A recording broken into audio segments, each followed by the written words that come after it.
When we speak of self-improvement today, we must recognize that we are witnessing a cultural phenomenon unprecedented in history. Never before has humanity been so inundated with teachings, techniques, and promises of transformation. And yet, paradoxically, never before have so many individuals felt so profoundly stuck, fragmented, and internally divided. This contradiction should alert us to something deeper than mere failure of discipline or lack of willpower. It points to a psychological tension within the modern psyche itself. For many, the pursuit of self-improvement has not become a journey toward wholeness, but a flight from the inner world. People accumulate teachings the way others collect possessions, imagining that the sheer quantity of advice will compensate for the absence of genuine inner integration. But the unconscious does not respond to accumulation. The unconscious responds only to sincerity, to confrontation, to transformation, born of conflict and self-honesty. And so we find a strange dynamic emerging. Individuals who are constantly learning yet never becoming, constantly inspired yet inwardly fragmented. One must understand that the danger is not self-improvement itself, but the unconscious motives behind it. When self-improvement becomes a mask, a persona adopted to hide insecurity, fear, or unresolved shadow, it ceases to liberate the individual. Instead, it becomes another chain that binds him. The modern person is not suffering from a lack of information.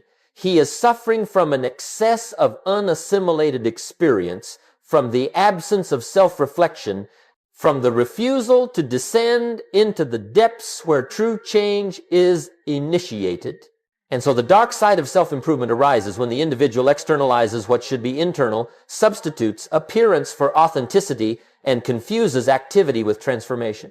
To improve the self without understanding the self is a contradiction. And a contradiction in the psyche breeds anxiety, confusion, and stagnation. If we are to move toward genuine growth, we must begin not with more techniques, but with a more honest dialogue with our own inner world. Not with another list of habits, but with the courage to ask, what part of me seeks improvement and what part resists it? What am I trying to perfect and what am I trying to avoid? Only then does the path toward genuine integration open before us. When we consider the first trap of modern self-improvement, what we may call inspiration addiction, we must examine a subtle but profound psychological mechanism. The contemporary individual is exposed to an endless stream of motivational messages, stirring speeches, and emotional catalysts. These fragments of inspiration, though seemingly uplifting, often function as psychic stimulants rather than agents of transformation. They excite the surface of consciousness but leave the deeper layers of the psyche untouched. In many ways, inspiration has become the modern equivalent of a narcotic. It produces a momentary sense of elevation, a fleeting impression of clarity and purpose. Yet, like all stimulants, it requires constant renewal. The individual returns repeatedly to the same sources, not because transformation has occurred, but because it has not occurred. The unconscious remains unaddressed, the shadow remains untouched. And so one seeks again and again the emotional high that temporarily masks the inner discord. It is important to understand that the psyche does not evolve through constant excitation. True development arises from tension, conflict, and confrontation with the hidden and often painful aspects of oneself. But inspiration, in its addictive form, allows the individual to bypass this necessary struggle. It creates the illusion of progress while the unconscious remains unchanged. It is a bright light shining upon the surface of the water, never penetrating its depths. This addiction is strengthened by a cultural myth, the belief that emotion equals transformation. But emotion is only the wind that stirs the surface. Transformation requires the descent into the unconscious, the integration of the shadow, and the difficult labor of self-honesty. Without this, inspiration becomes a form of self-deception, a beautiful mask worn over unresolved fear and inner fragmentation. Thus we must ask, do we seek inspiration because we are ready to change, or because we are desperate to avoid the pain of changing? To break this cycle, One must first recognize the psychological comfort that inspiration provides. Then one must turn inward and face the less glamorous but far more necessary task, the slow, often uncomfortable integration of one's own inner contradictions. Only when inspiration ignites action that reshapes the inner world does it serve its true purpose. Otherwise, it merely sedates the psyche, leaving the real work undone. The second trap, which I refer to as the classroom prison, arises not from a lack of knowledge, but from an excess of unassimilated information. In our time, the individual has unprecedented access to teachings, books, and systems promising development.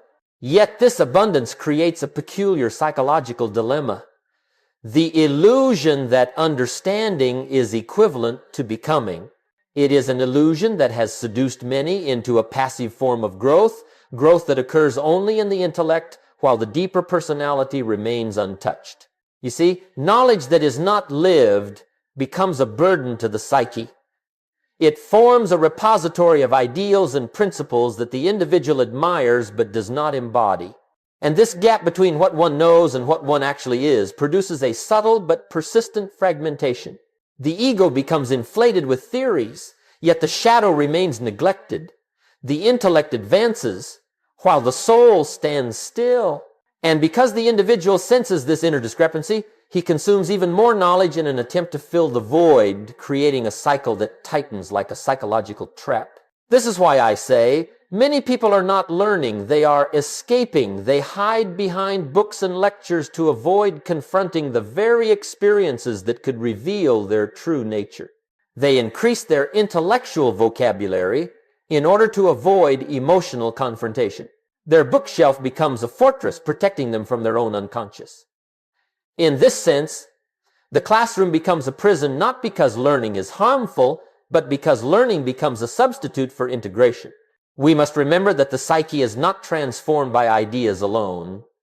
It is transformed when ideas are confronted, tested, and embodied. To read about discipline is not the same as becoming disciplined.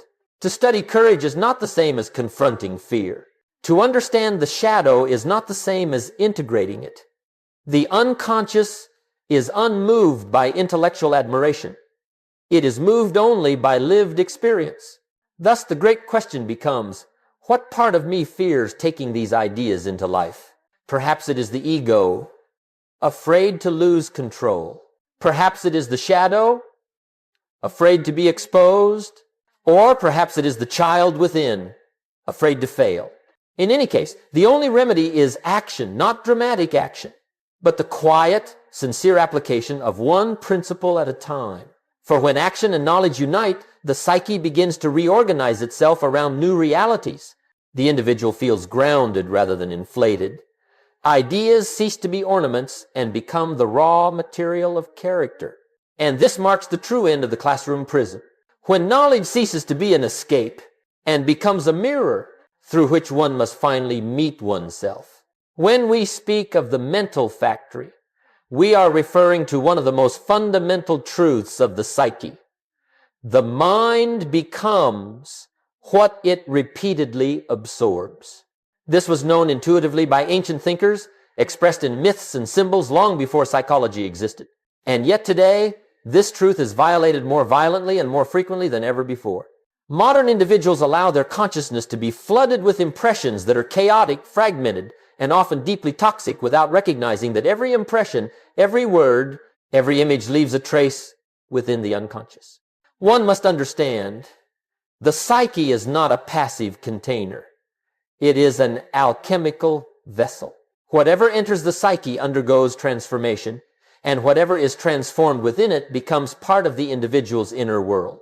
So when the mind is filled with triviality, gossip, outrage, and superficial stimulation, these elements do not simply vanish after consumption, they descend into the unconscious, where they shape mood, perception, and even personality. Here lies the third trap of modern self-improvement, the belief that one can pursue inner growth while simultaneously allowing one's mental environment to be polluted. This is the contradiction of the age. A person reads a profound book in the morning, then spends the afternoon ingesting content that contradicts everything that book attempted to cultivate. The psyche becomes a battlefield of competing impulses, and the individual wonders why clarity, purpose, and self-respect remain elusive. To make matters worse, the unconscious does not distinguish between serious content and entertainment. Everything that enters the psyche is material for psychic formation. When a person immerses themselves in sensationalism, fear-based narratives, or idealized images of others' lives, the unconscious absorbs these impressions as if they were part of reality. This produces anxiety, envy, confusion, and a gradual erosion of self-worth. The individual is not aware of why he suffers because the process occurs beneath consciousness, in the depths where impressions blend and reorganize into attitudes. In symbolic language, we might say, the modern mind has allowed its sacred temple to become a marketplace. Voices shout from every direction, and the individual no longer knows which voice is his own. The self, the organizing principle of the psyche, cannot emerge in an environment of constant noise. Silence is its native soil. Reflection is its atmosphere. Depth is its nourishment. Therefore, the central question becomes, what are you feeding your psyche each day? Are you offering it material from which it can build meaning, or are you giving it fragments that create only confusion? Are you feeding the higher possibilities of your nature, or nourishing only your fears, impulses, and insecurities? To purify one's mental environment is not an act of luxury, it is an act of psychological survival. The psyche requires protection just as the body requires nourishment. If one does not consciously stand guard at the door of the mind, as Jim Rohn expressed it, the unconscious becomes a dumping ground rather than a sanctuary. True inner growth begins when one takes responsibility for what enters the psyche, when one becomes selective, disciplined, and thoughtful about the impressions they allow to shape their inner world. Only then can the unconscious begin to reorganize itself around clarity rather than chaos, around authenticity rather than imitation, around wholeness rather than fragmentation. And this is the great task, to restore the inner world to a place of order, silence, and meaning so that the deeper voice of the self may be heard again. The fourth trap, constant comparison, is one of the most destructive psychological patterns of our era. Although comparison is not a modern invention, modern technology has amplified it to such an extreme that many individuals can no longer distinguish between their own inner voice and the fragmented images of others' lives presented before them. This relentless comparison has created a crisis of identity, one more profound than it first appears. To understand this trap, we must examine the nature of the psyche itself. The psyche seeks orientation, an inner center around which one's life can be organized. But when the individual does not possess a strong connection to this inner center, the self, he begins to orient himself around external figures and projections. He looks outward, not inward. He shapes his aspirations based on what others appear to have achieved, rather than what his own nature demands of him. This outward orientation is the seed of comparison. And comparison, at its core, is a conflict between the ego's idealized image and the reality of the individual's lived experience. The ego, confronted with curated images of other people's achievements, feels inadequate and inferior. But this feeling is not a reflection of truth, it is a reflection of projection. One does not see the other's struggles, doubts, failures, or shadows. One sees only the polished mask, and the ego compares its own unfiltered inner chaos with the perfected images of others. The result is a painful distortion. The tragedy of comparison is that it separates the individual from his own path. Instead of listening to the quiet promptings of the inner world, he listens to the loud signals of the outer world. Instead of unfolding his unique pattern of becoming, he attempts to replicate the patterns of others. The more he compares, the more he loses contact with the self, which alone can provide genuine purpose and direction. This phenomenon is not merely emotional, it is symbolic. It reflects a deeper archetypal struggle, the struggle between the authentic self and the persona, the social mask one presents to the world. Modern comparison culture strengthens the persona and weakens the self. It urges individuals to become more likable, more impressive, more polished, rather than more whole. And when the persona grows too large, the individual becomes alienated from his own inner life. What appears as envy or insecurity on the surface is in fact a symptom of inner disconnection. Thus the question becomes, to whom are you comparing yourself, and why? Is it truly admiration of another's path, or a projection of your own unclaimed potential? Is the comparison revealing your inferiority, or is it revealing a fear of pursuing your own destiny? The cure for comparison is not withdrawal from the world. It is the reclamation of one's inner center. When the individual reconnects with the self, when he recognizes that his life has its own rhythm, its own symbolism, its own path of unfolding comparison loses its power, one no longer needs to measure oneself against others. Because one has returned to the only measure that matters, the alignment between one's life and one's own inner truth. In this way, the end of comparison marks the beginning of individuation, the process of becoming who one was always meant to be. One of the most subtle and treacherous traps in modern self-improvement is the creation of what I call the fantasy identity. It is the version of oneself that exists only in imagination, an idealized figure projected into the future, perfected in discipline, clarity, and purpose, yet never embodied in the present moment. This image often serves as a psychological refuge, protecting the individual from confronting the imperfections, fears, and contradictions of his current state. To understand this trap, we must recognize the nature of the ego. The ego strives for coherence and superiority. When reality challenges its ambition through failure, inconsistency, or self-doubt, the ego constructs a fantasy that restores its sense of importance. This future self becomes a symbolic compensation for the unresolved aspects of the psyche. It promises redemption without struggle, transformation without sacrifice. In many individuals, this fantasy identity becomes more cherished than the real self. They speak endlessly of their future discipline, their future achievements, their future greatness. But these declarations often conceal a profound avoidance, the unwillingness to engage with the present self, the one who is fragmented, uncertain, and wounded. The fantasy is perfect because it has never been tested. The present self is imperfect because it is the one engaged in the real work of existence. This psychological mechanism resembles what the ancients understood as a form of spiritual inflation. The individual imagines himself rising above his current limits, yet he has not confronted the shadow that anchors those limits. He seeks transcendence without integration. And so the greater the fantasy becomes, the more painful the reality appears. The gulf between the imagined self and the lived self widens, creating anxiety, shame, and paralysis.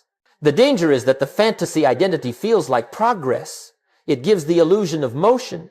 One imagines a new diet, a new business, a new routine, a new life, and these fantasies produce emotional satisfaction. But this satisfaction is deceptive, for it replaces action. It drains the energy that should be directed toward confronting the unconscious and reshaping one's actual behavior. The individual becomes intoxicated with potential while neglecting development. We must remember that the psyche is not healed by idealized images. It is healed by the confrontation with reality. Jung wrote that there is no coming to consciousness without pain, and indeed the painful encounter with one's present limitations is the threshold through which true growth begins. The fantasy identity avoids this pain, and therefore it prevents consciousness from expanding. So we must ask ourselves, what part of me constructs this future ideal? What fear or inadequacy is it shielding me from? What shadow does this fantasy prevent me from meeting? The path to authenticity requires that we collapse the distance between who we imagine ourselves to be and who we truly are in this moment. Only when the fantasy dissolves can the real work begin. The individual must accept that transformation occurs not in the future, but in the present through small, often uncomfortable acts of integration. The heroic figure one imagines becoming is not reached by dreaming more vividly, but by engaging courageously with one's immediate reality. Thus, the antidote to the fantasy identity is simple yet profound. Bring your attention back to the present self, the only self capable of transformation. Embrace its imperfections. Engage its fears. Integrate its shadow. Only then does the individual cease to chase an illusion and begin to embody a destiny. The sixth trap we encounter in the modern pursuit of self-improvement is the overwhelming excess of external guidance, which I have termed the overload problem. We live in an age where it is not uncommon for an individual to follow dozens, if not hundreds, of mentors, gurus, and influencers, all offering competing systems of thought, strategies for success, and pathways to inner peace. This flood of advice is alluring, promising that a new voice or a new method will provide the key to unlocking one's true potential. But while the mind is distracted by this cacophony of voices, it loses touch with its own inner wisdom and with the deep, solitary work of mastery. The psyche is not meant to be pulled in countless directions at once. When the individual is constantly exposed to a multiplicity of external authorities, each calling for action in a different direction, the ego becomes fragmented. It seeks to adhere to everything without truly committing to anything. The result is a lack of depth and a pervasive feeling of inadequacy. No matter how many strategies are consumed, the individual never feels good enough because the depth required for true growth is sacrificed on the altar of variety. This excess of guidance, this endless accumulation of solutions does not lead to mastery. Instead, it feeds into a deeper insecurity, a fear that perhaps I am missing something, or perhaps there is a better way. And so, the individual becomes a perpetual student, never truly engaging in the application of his learning. He is constantly learning, but never mastering. He is gathering knowledge, but never integrating it into his being. From a psychological perspective, this is a form of externalization. The individual looks outside of himself for answers, rather than turning inward to the deep well of the unconscious.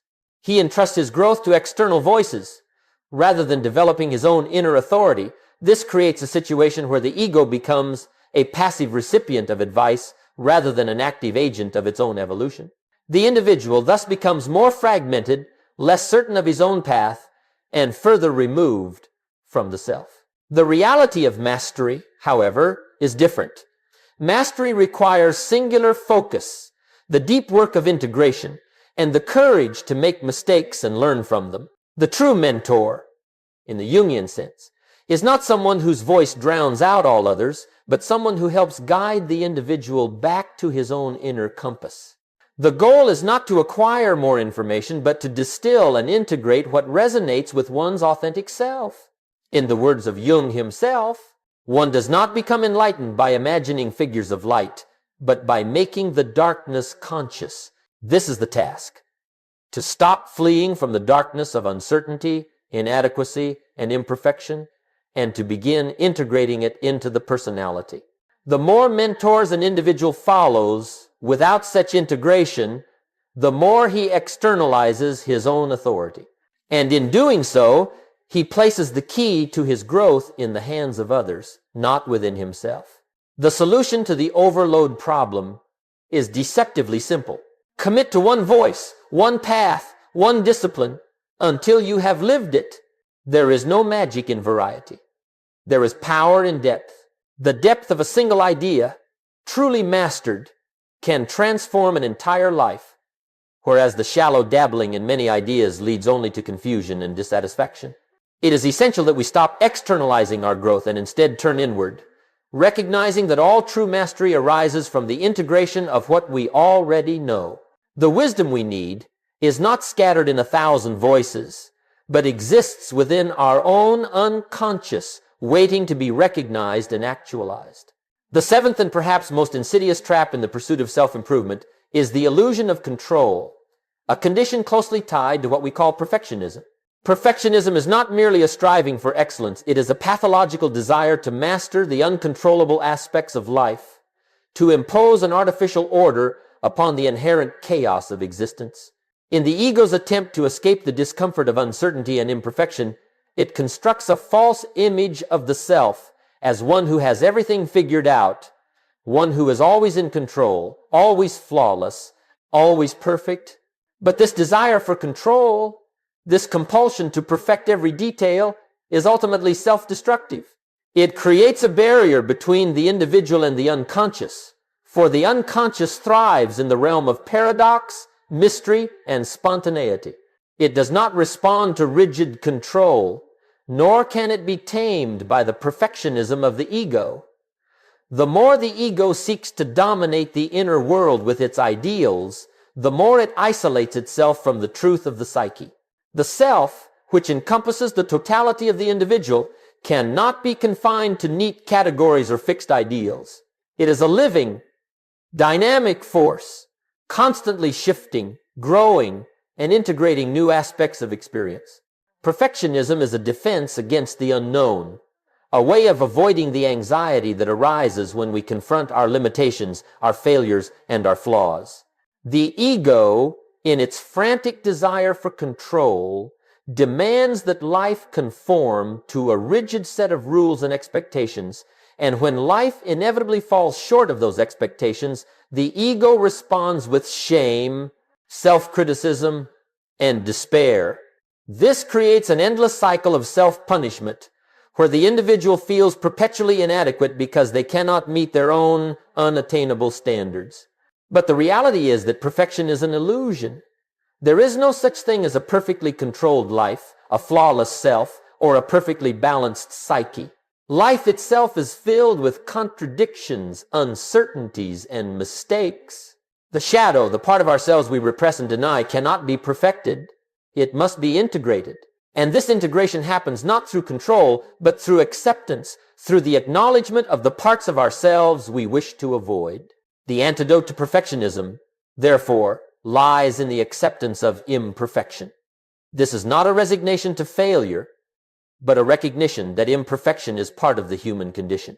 It is a recognition that to be fully alive is to be in constant tension with the unconscious, with the unknown, with the parts of ourselves we have yet to understand. It is through this tension, this acceptance of our flaws and limitations, that true growth occurs. Perfection is the enemy of wisdom, for wisdom arises when we allow ourselves to be vulnerable, to be fallible, to make mistakes, without shaming ourselves for them. In this sense, the perfectionist is caught in a trap of his own making. He cannot live fully because he demands perfection from himself and from life. He becomes like the alchemist who seeks to turn base metal into gold but loses sight of the real work, the work of transmutation within the self. The alchemical process is not one of perfecting a substance, but of embracing the full range of the material in its raw state, and through this process, discovering a deeper, more authentic reality. Thus we must ask ourselves, what am I trying to control in my life? What aspect of myself am I afraid to confront? What part of me believes I must be perfect to be worthy? True self-improvement is not about achieving an idealized version of oneself, but about embracing the whole of the self, the strengths and weaknesses, the successes and failures. It is about recognizing that growth occurs in the tension between what is and what could be, and that this tension, when properly embraced, is the source of true power. The real cure for perfectionism is not striving for flawlessness, but embracing the imperfections within us all. To live authentically is to allow the unconscious to guide us, to learn from our mistakes, and to accept that life's unpredictability is not a burden, but a source of creative potential. Now, let us turn our attention to perhaps the most insidious and often unnoticed force that undermines personal growth, the unconscious saboteur. This is the shadow aspect of the self, which manifests as self-doubt and a deep-seated fear of success. It is not the fear of failure that paralyzes us most.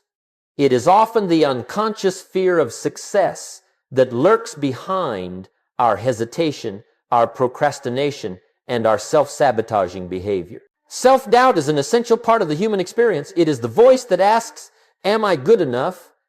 And can I truly achieve this?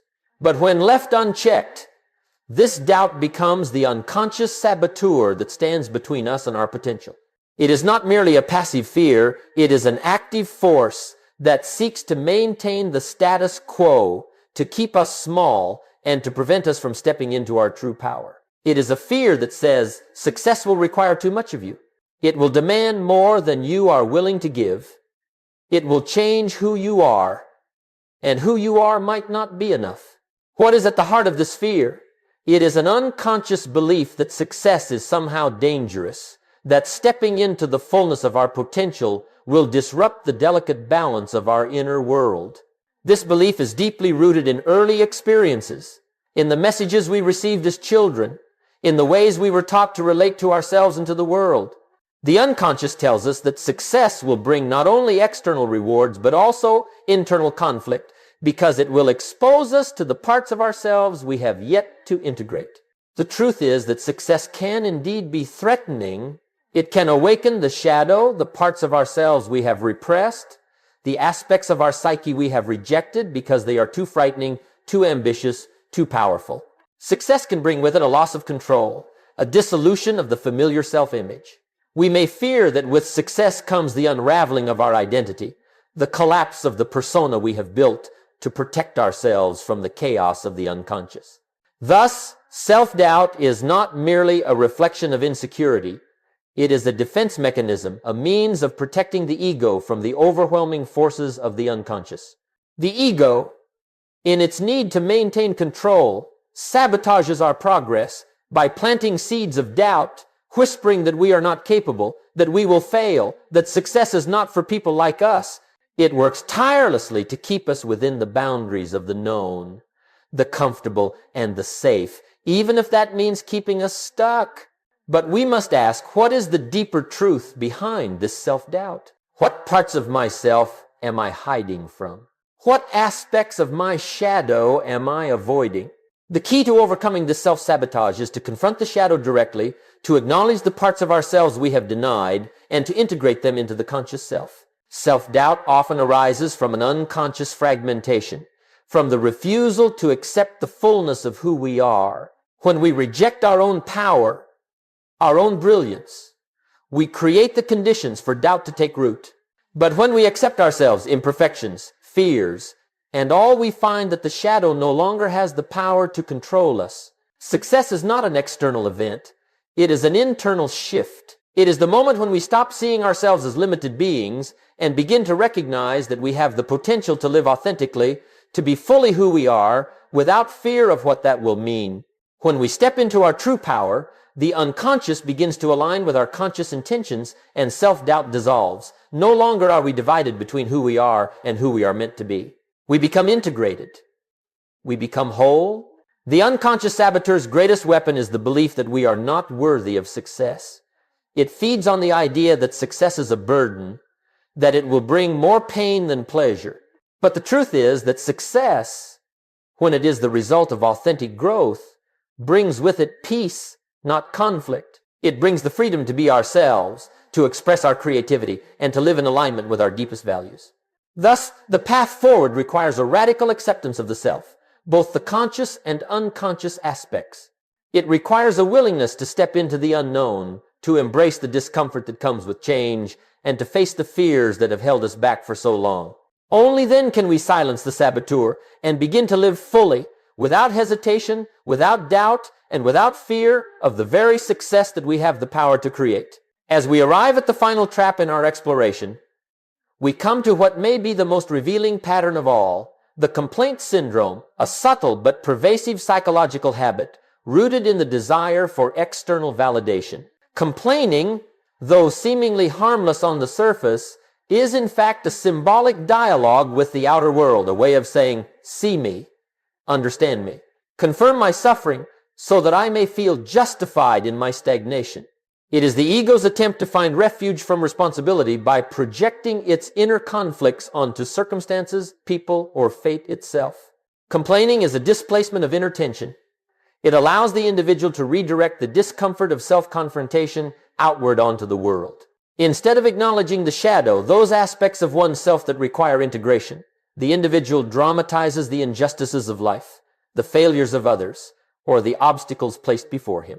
This externalization momentarily relieves the burden of introspection, but at the cost of one's potential, for every complaint is a relinquishing of power.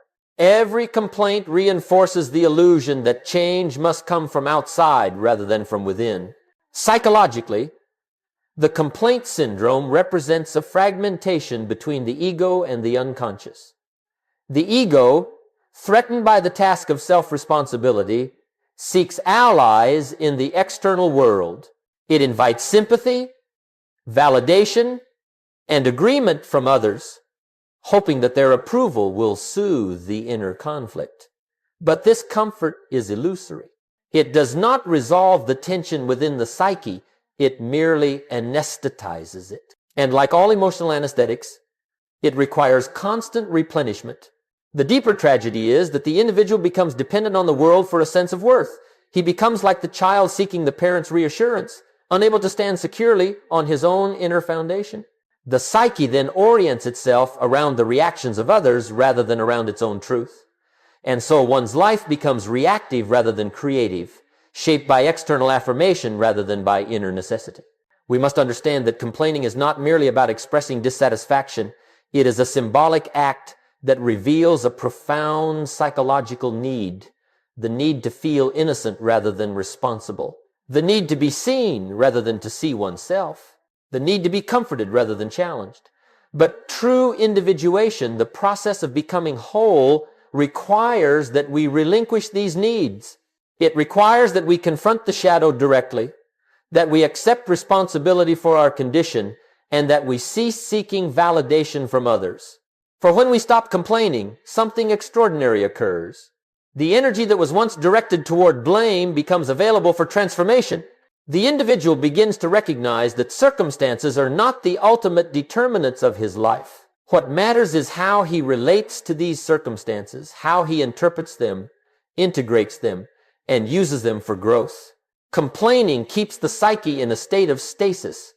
Responsibility sets it in motion. Thus, the path out of the complaint syndrome is fundamentally a shift of orientation from outward projection to inward reflection. One must ask not, why is life doing this to me? But rather, what is life asking of me? Not, why are others failing me? But, what part of myself have I neglected to develop? This shift marks the beginning of self-mastery, the moment when the individual recognizes that external validation can never replace inner affirmation. To cease complaining is to reclaim authorship of one's life. It is to declare that one's destiny is not governed by external forces, but by the unfolding of the inner self. And when the individual steps into this truth, he no longer seeks to be understood by the world. He seeks instead to understand himself. And from this understanding arises a deeper authenticity, a more grounded presence, and a capacity to face life with courage rather than resignation. Throughout this exploration of the 9 traps, we have seen that the true danger of modern self-improvement is not in its teachings, but in the unconscious motives that distort its purpose. Each trap reveals a deeper psychological conflict: the inflation of the ego, the avoidance of the shadow, the fragmentation of identity, the flight from responsibility, and the abandonment of the inner self in favor of external illusions. The path forward is not the accumulation of more techniques, nor the perfection of the persona. It is the courage to confront the unconscious, to integrate the shadow, and to live from the center of one's being. True self-improvement is not a pursuit of superiority, but a movement toward wholeness. It is the acceptance of one's imperfections, the integration of one's contradictions, and the unfolding of one's own destiny, not the imitation of another's. And so I leave you with this final thought. The greatest journey is not toward a better version of yourself, but toward the self you have always been beneath the noise. If you have the courage to walk that path, you will find that growth is not something you chase. It is something you become.